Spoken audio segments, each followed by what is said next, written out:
آخر موت کے وقت 4 فرشتے آ کر انسان کو کیا کہتے ہیں؟ 4 فرشتے آ کر مرنے والے کو کیا کہتے ہیں؟ مرنے والا تو پہلے سے ہی خوف میں ہوتا ہے، سوچ رہا ہوتا ہے کہ اب میرے ساتھ کیا ہونے والا ہے۔ دل میں ایک ہی سوال گردش کر رہا ہوتا ہے کہ میرے ساتھ اچھا سلوک ہوگا یا برا سلوک ہوگا،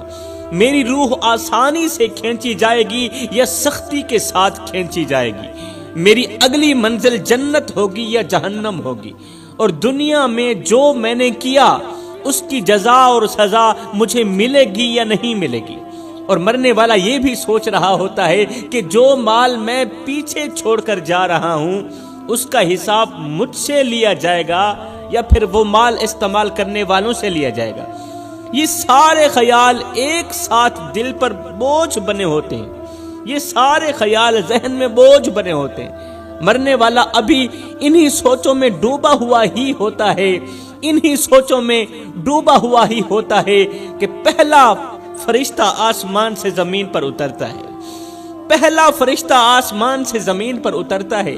مرنے والے کے سرہانے آ کر کھڑا ہو جاتا ہے اور پھر بلند آواز سے کہتا ہے، اے مرنے والے، میں وہ فرشتہ ہوں جو تیرے رزق پر مقرر کیا گیا تھا،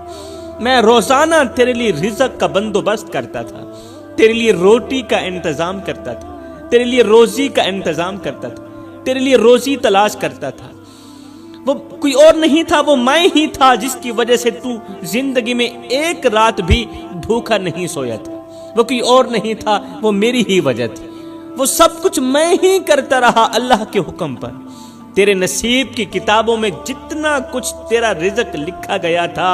وہ سب میں نے تیرے پاس پہنچا دیا، نہ اس میں کمی ہوئی نہ دیر ہوئی، نہ کمی ہوئی نہ اس میں نہ دیر ہوئی، نہ زیادہ ہوا نہ ہی کم ہوا۔ اب میں نے دھرتی کا چپا چپا چھان مارا ہے، آج کے دن میں نے دھرتی کا چپا چپا چھان مارا ہے، تیرے لیے روٹی کا ایک ٹکڑا بھی باقی نہیں رہا، ایک لقمہ بھی باقی نہیں رہا۔ تو یوں سمجھ لے کہ گندم کا ایک دانہ بھی تیرے لیے باقی نہیں رہا، تیرے نصیب کا رزق سب ختم ہو چکا ہے۔ مرنے والا فرشتے کی یہ بات سن کر سوچتا ہے کہ میں نے دنیا میں اتنا مال کمایا، اتنا پیسہ کمایا، اتنی محنت کی، دن رات ایک کی، اور اپنے پیچھے بہت سارا مال چھوڑ کر جا رہا ہوں۔ یہاں پر مجھے حضرت غوث اعظم کا ایک جملہ یاد آ گیا، میری قوم کے نوجوانوں، حضرت سیدنا غوث اعظم نے فرمایا تھا، او ماڑی بنانے والے، او محل بنانے والے، ماڑی بنا رہا ہے تو، محل بنا رہا ہے تو، بسیں گے کوئی اور، حساب تجھے دینا پڑے گا۔ حلال و حرام کی تمیز کیے بغیر مال جمع کر رہا ہے تو، بینک بیلنس بہت زیادہ کر رہا ہے تو مر جائے گا، کھانے والے کھائیں گے، حساب تجھ سے لیا جائے گا۔ وہ اپنے پیچھے بہت سارا مال چھوڑ کر جا رہا ہے مرنے والا سوچتا ہے کہ میں نے اتنا سارا مال کمایا، اتنی محنت کی، دن رات ایک کی، اور اپنے پیچھے بہت سارا مال چھوڑ کر جا رہا ہوں، لیکن افسوس کہ اس مال میں سے آج مجھے ایک نوالا بھی نصیب نہیں، ایک نوالا بھی نصیب نہیں، جو کچھ میں نے جمع کیا وہ سب یہیں رہ گیا، میرے نصیب کا ایک ایک نوالا اس مال سے ختم ہو چکا ہے،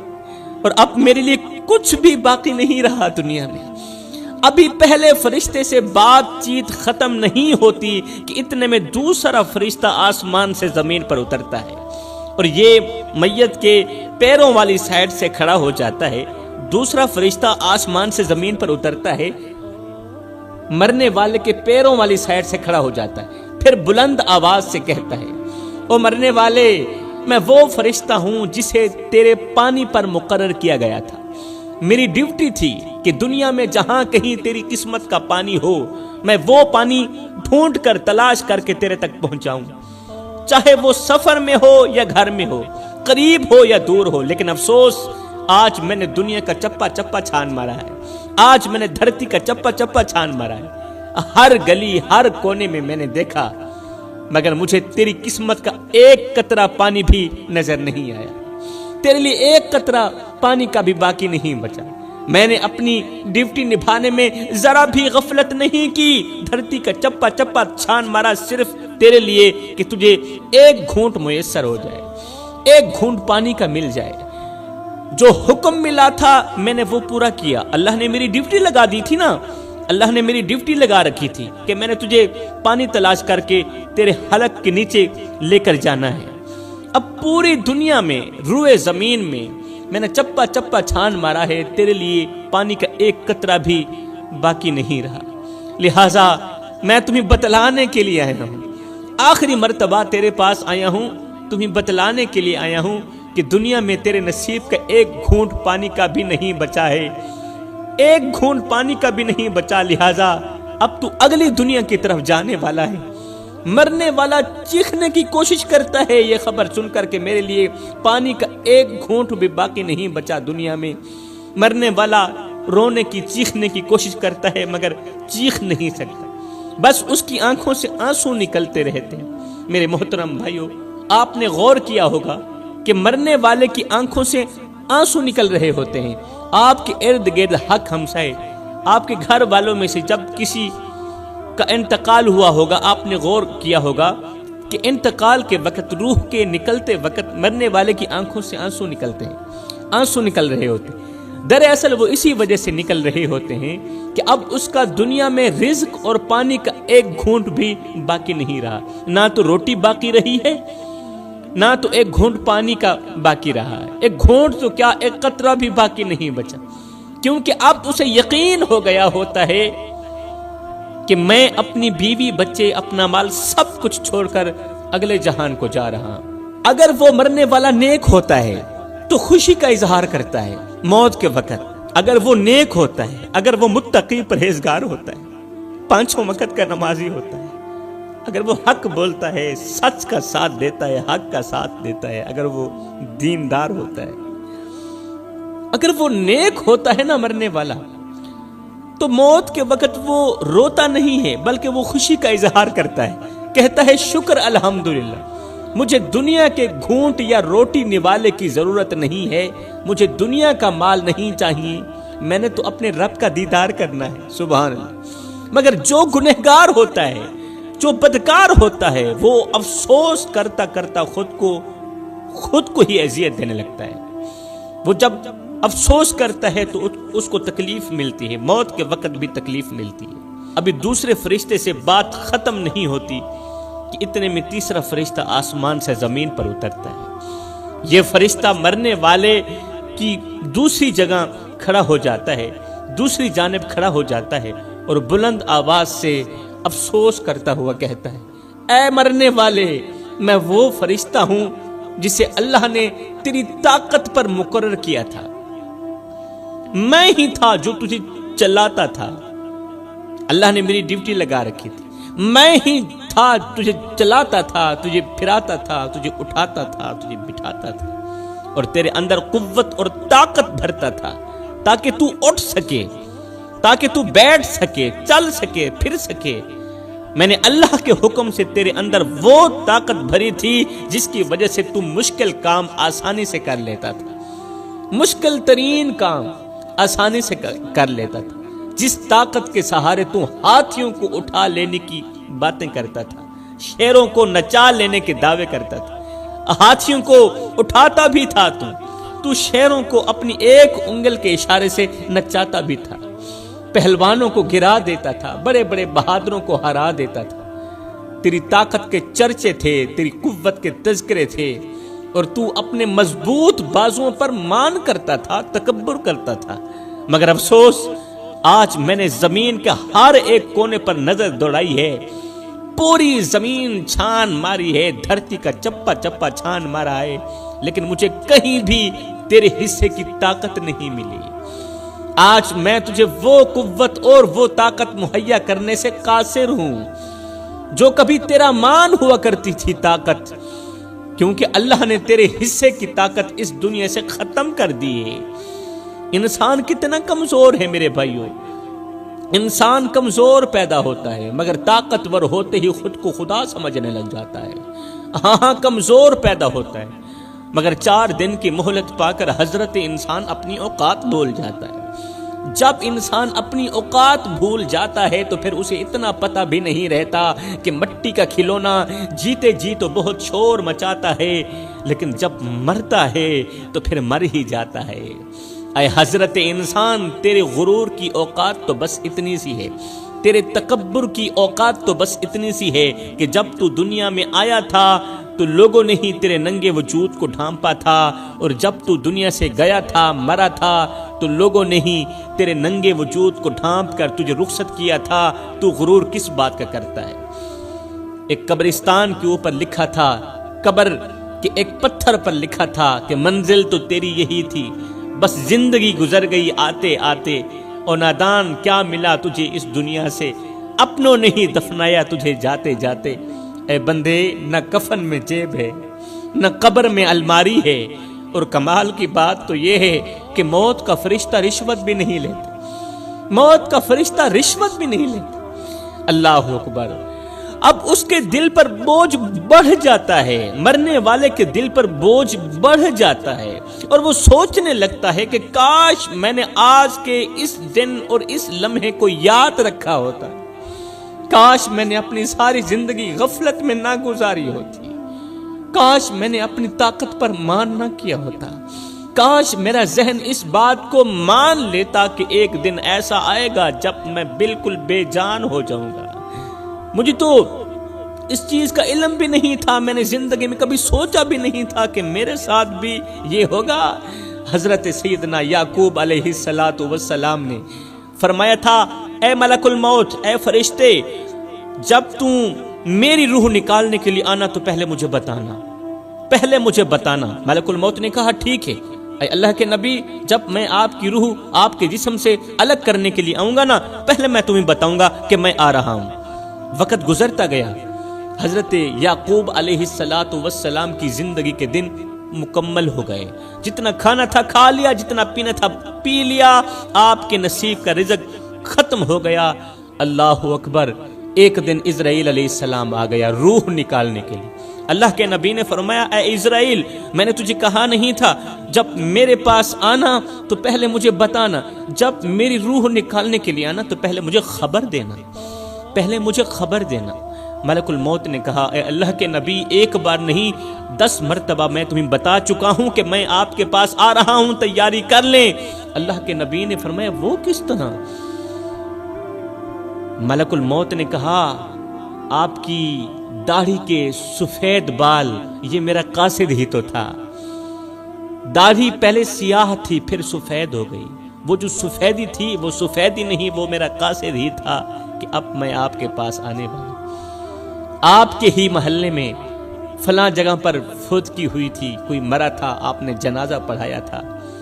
میں صرف ان کو مارنے کے لیے نہیں آیا تھا، آپ کو بتانے کے لیے بھی آیا تھا کہ حضرت آج ان کی باری ہے، کل آپ بھی تیار ہو جائیں۔ تو مرنے والا سوچتا ہے، مرنے والا سوچتا ہے کہ مجھے تو پتہ بھی نہیں تھا، خبر بھی نہیں تھی کہ میری زندگی میں یہ دن لکھا ہوگا، میرے ساتھ بھی یہ کچھ ہوگا۔ میرے بھائیوں، مرنے والے صرف مرتے نہیں بلکہ وہ ہم پر احسان کر کے بھی جاتے ہیں۔ اب فرشتہ کہتا ہے، او مرنے والے، اللہ تعالیٰ نے مجھے تیری سانس پر مقرر کیا تھا، میری ڈیوٹی تھی کہ میں تیری سانسوں کو سلامت رکھوں، میں تیری چلتی سانسوں کو اور چلانے میں مدد دوں، میں تیری مدد کروں، تجھے سانس مہیا کروں، ایک سانس کے بعد دوسری نئی سانس مہیا کروں، وہ قیمتی سانس جو لاکھوں میں بھی نہیں خرید سکتے، وہ قیمتی سانس جو کروڑوں میں بھی نہیں خریدا جا سکتا، میں تجھے زندگی بھر مفت میں وہ سانس مہیا کرتا رہا جو کروڑوں میں بھی نہیں خریدی جاتی،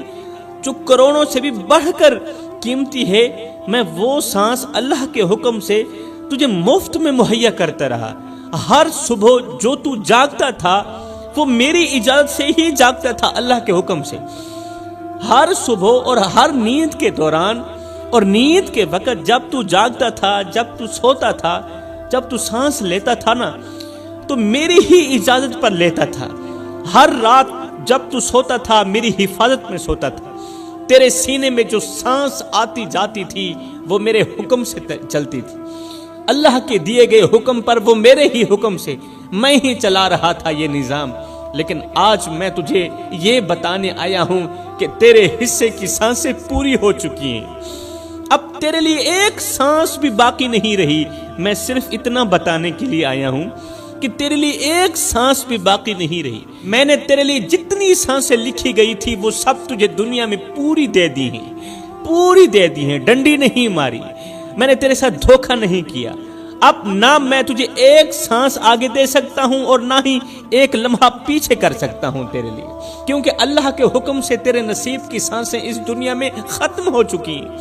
فرشتے کی یہ بات سن کر کہ اللہ کے حکم سے تیرے نصیب کی سانسیں اس دنیا میں ختم ہو چکی ہیں، فرشتے کی یہ بات سن کر مرنے والا اندر سے ایک دم ٹوٹ جاتا ہے، جس طرح وہ مرنے سے پہلے مر چکا ہو۔